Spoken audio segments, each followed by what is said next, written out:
ating ulam for ngayong hapunan mga kaidol. Yung isda, masarap na kaidol. Yan, nagpapakulo ako. Kamatis. Lagay ko. Yung mga kaidol, nilunod ko ng ating 6 na piraso. Isda na masarap mga kaidol. May kamatis yan. Super sarap talaga yung mga kaidol. Malalaki pa.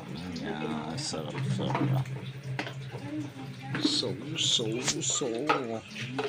Kaya trying mahal. Ang kainan ng mahal.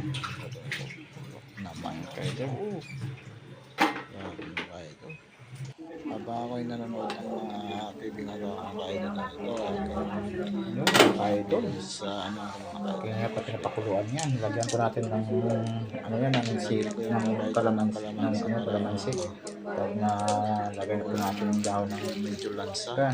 Dahon ng kamote mga kaidol. Ito na, lagyan na ko natin mga kaidol. Yan. Parang ihapokol natin yung mga kaidol para masarap. Mawala yung kanyang sustansya mga kaidol.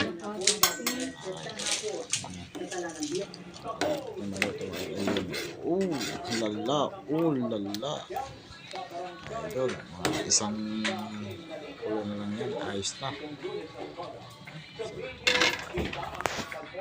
Pipigaan ko ng kalamansi. Ayos ko na yung ating cellphone. Yun, sabay piga. Sarap kasi yung kahit may kalamansi. Di ba talaga wala ng umay. Kaya yun ang gawin ng mga kaidol. Magluto ng mga tinola, sinabawang isda, gano'n. Ikaw yun ng kalamansi. Ito na po yan. Patayin na po natin. Malasa. Malasang yan mga kaidol. Hapko ko yung super dapper mga kaidol. Thank you for watching mga kaidol. 뇌파 검사를 본 데서 판정 안 될 테고 그 상태로 호흡기를 제거하면